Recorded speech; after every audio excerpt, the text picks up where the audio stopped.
The reason why I am so passionate about dyslexia is because of being a dyslexic person myself. I feel like I really understand. She was born into the throne, clothed in silk and baptized according to royal tradition. Princess Beatrice of York, the first child of Prince Andrew and Sarah Ferguson, was born a Windsor without question or hesitation. For years she smiled from palace balconies, waved beside the Queen, and stood silently in the shadow of an image-driven dynasty. But by 2025, that image has fragmented, and the quiet is as loud as ever. Because Princess Beatrice has withdrawn from the royal stage, not with a spectacular exit or a public remark, but with something even more disturbing, complete purposeful disengagement. There are no family appearances, no heartfelt birthday greetings. She hasn't taken a single photo with her father in more than a year. And today, the rumors that were previously confined to the margins of tabloids have burst wide open. According to royal insiders, a confidential DNA test quietly ordered and never meant to be revealed confirmed what many had long suspected. Prince Andrew may not be Beatrix's biological father. The results did not become public due to the scandal. They leaked through the anguish. What followed was a decision that surprised even those closest to her. Beatrice cut all ties, not with the monarchy or the general public, but with the man she once referred to as Dad. There was no press release.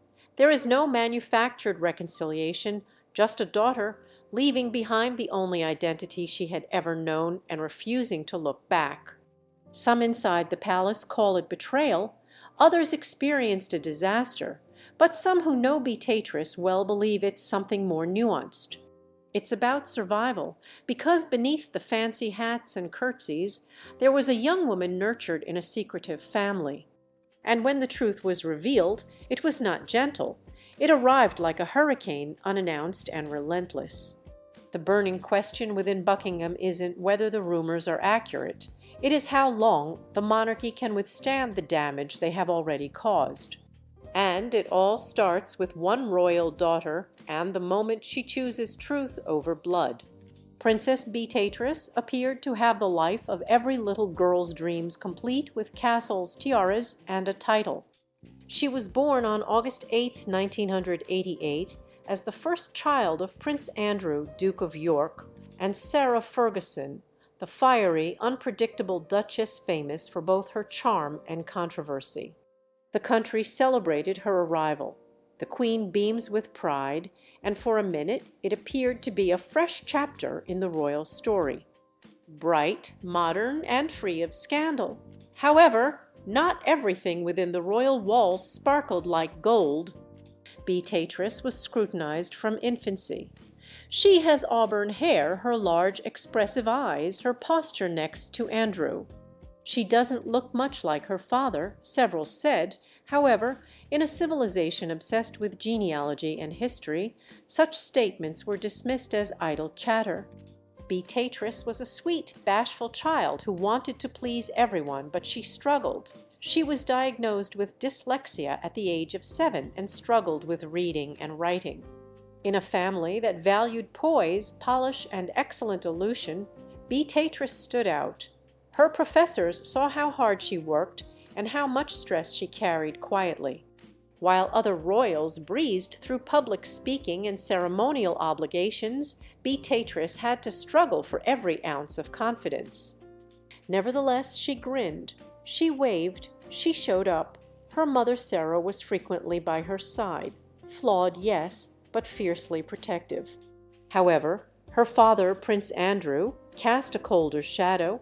He was rigid and distant, more concerned with military protocol and the royal image than bedtime stories and ballet recital.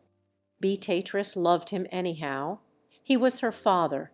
She defended him publicly, stuck by his side through his scandals, and clung to the belief that he was the one anchor she could trust. But doubt does not always manifest itself. It might take decades to build up through stares, silences, and things never expressed aloud. By her adolescence, Beatrice had already realized that something didn't fit. Family members made offhand remarks. Her parents' relationship had long since deteriorated to mutual apathy, and while Andrew remained a father in title and position, the distance deepened with each passing year. He never looked at her in the same way that other fathers did. Meanwhile, Beatrice was establishing her own personality. She attended Goldsmiths College, graduated with a 2:1 in history and history of ideas, and went on to work in business and philanthropy, becoming one of the few royals to quietly develop a life outside of full-time royal duties. She worked for technology companies, dressed high-street clothes, and avoided making headlines.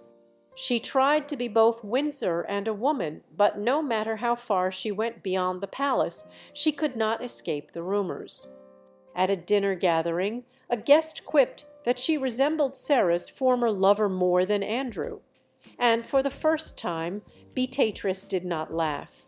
She became quiet, and that night, alone in her alone, she began to wonder if the questions that had troubled her since infancy had any merit at all. The timing, the separation, the similarity or lack thereof, and when rumors circulated in the press regarding a discreet DNA test, Beatrice refused to contradict them. She did not confirm it either. She just began to disappear, not from the public eye, but from one man's circle. She had called him father for 35 years because she had always sensed it, and now the silence she had grown up in was finally answering itself. In the royal world, image is key, and lineage is the foundation for it. It is the one thing you cannot fake.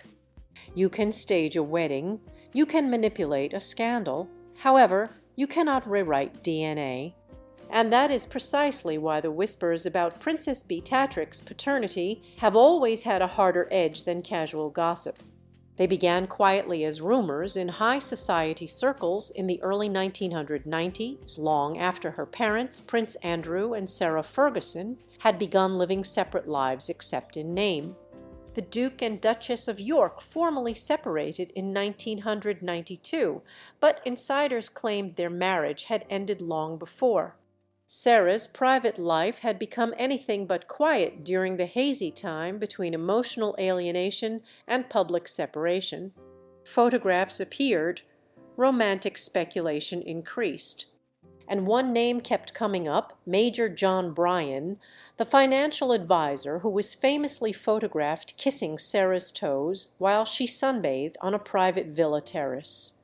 The photographs caused fear at Buckingham Palace. However, most people were unaware at the time that rumors had already begun to circulate before the paparazzi even lifted their lenses.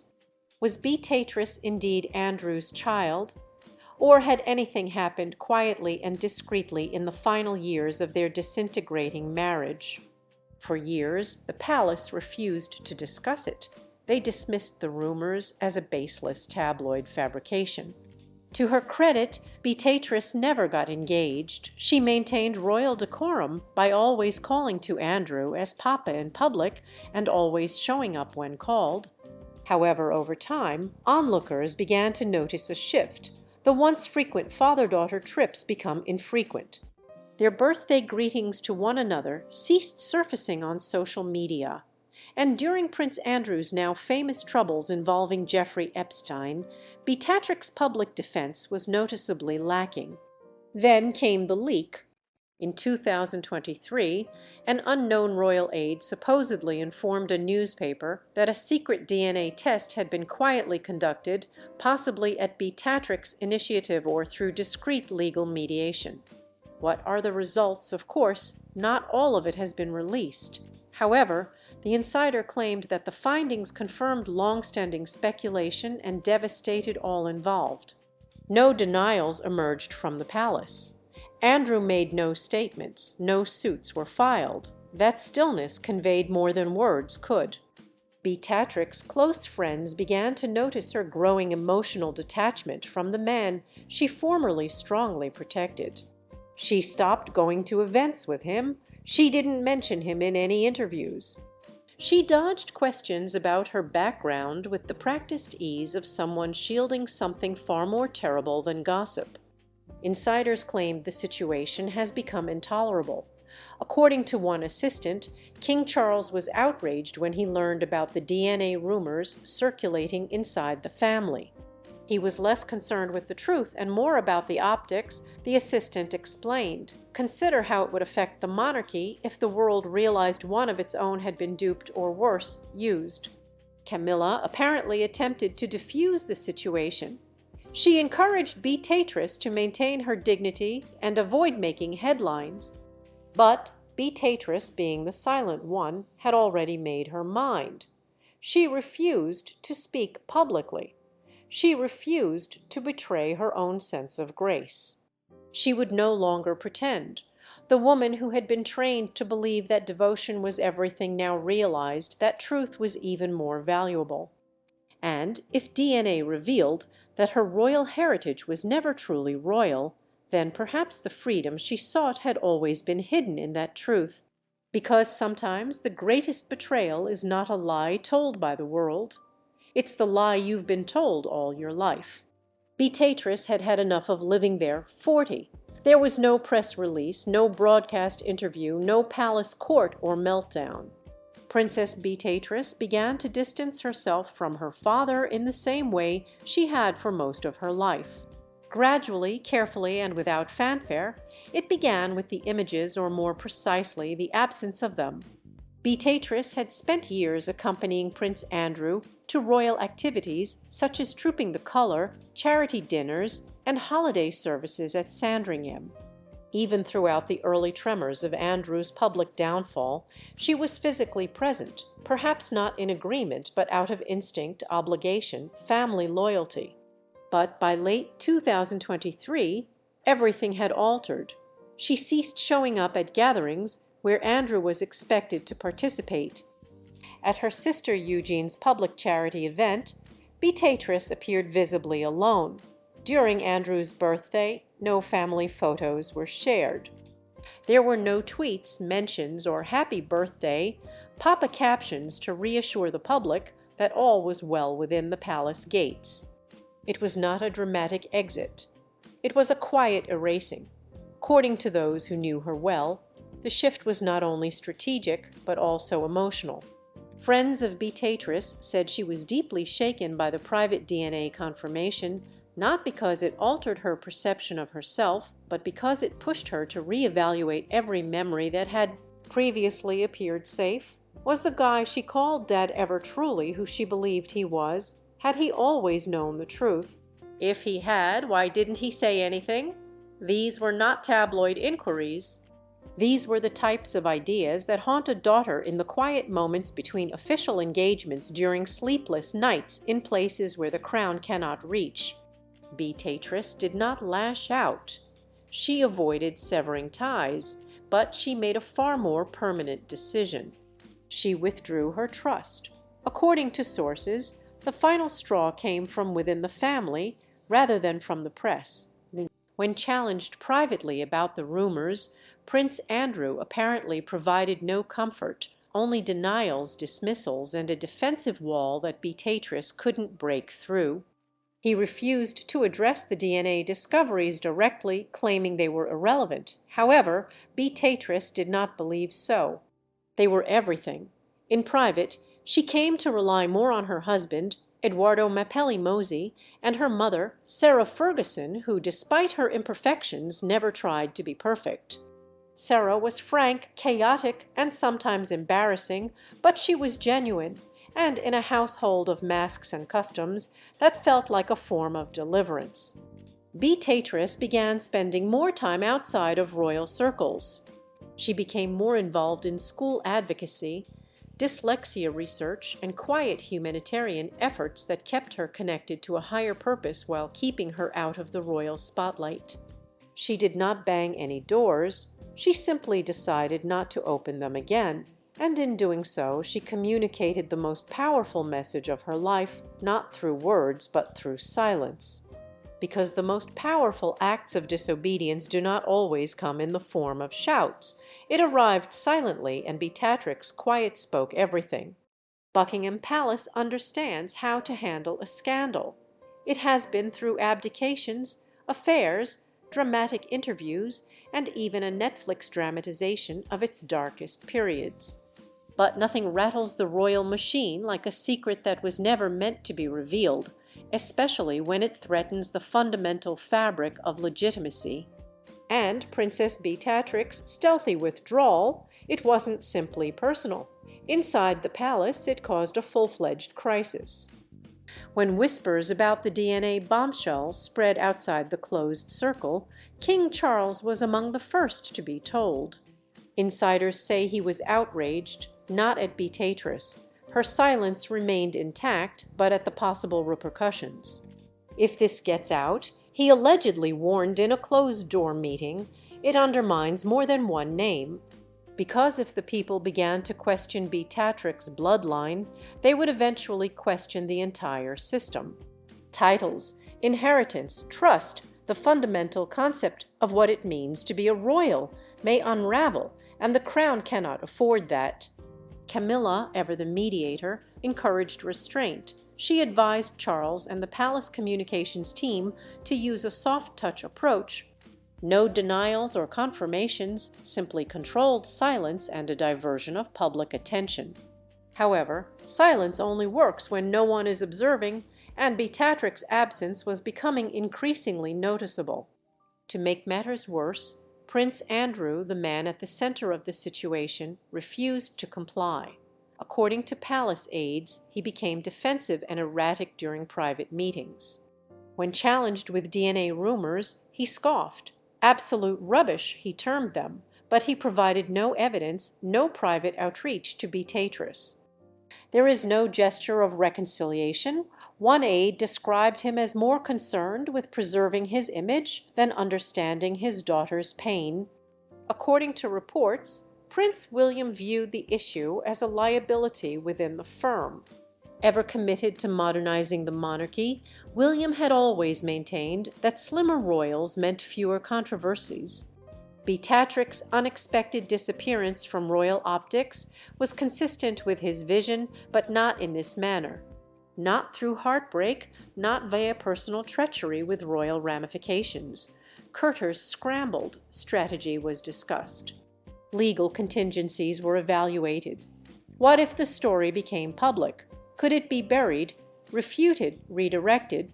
Could the press be paid off with something more substantial? But no leak occurred, no interview. There is no tell-all memoir, just silence from Beatrice, from Sarah, even from Andrew.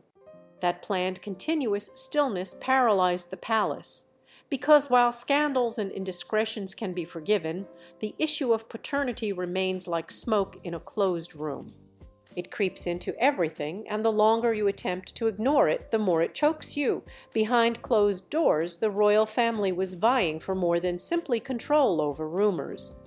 They were fighting for control over a reality they never expected to emerge. And Princess Beatrice, she was not playing along. She had stepped away, leaving the palace scurrying to fill an uncontrollable quiet. For months, Princess Beatrice had remained silent. She only attended the most important events. She smiled for the cameras, but said little. Behind closed doors, she asked pointed, unpleasant questions. She faced her dad. She pressed her mother. She sought answers from those who claimed to love her. In the end, she received it. Not a complete confession, not a dramatic moment in a marble hallway. However, a sequence of half-answers, deflections, and one final moment of clarity transformed everything. According to palace sources, it happened in early 2024, during what was supposed to be a private reconciliation lunch at Royal Lodge, Prince Andrew's remote Windsor residence. Only Beatrice and Andrew were there. The atmosphere was tight. She had questions. This is not about titles or inheritance. Just one basic question: did he know all along? Andrew did not refute it openly, but he didn't offer any consolation either. He deflected. He mentioned timing, caution, and protecting the family. He also made vague references to the complexities of the marriage and his loyalty to the crown. But he never mentioned the one thing she needed the most. He never stated, "I am sorry." At that point, something inside Beatrice snapped. The girl who had stood by him in humiliation, who had protected him in public, who had suffered sensational headlines and private anguish with dignity and restraint, ultimately recognized the man in front of her as a figurehead clinging to pride rather than a parent. She stood up, she did not yell. She did not cry. She simply stated, according to someone close to her, "I can't be part of the lie anymore." It was the last time she saw him.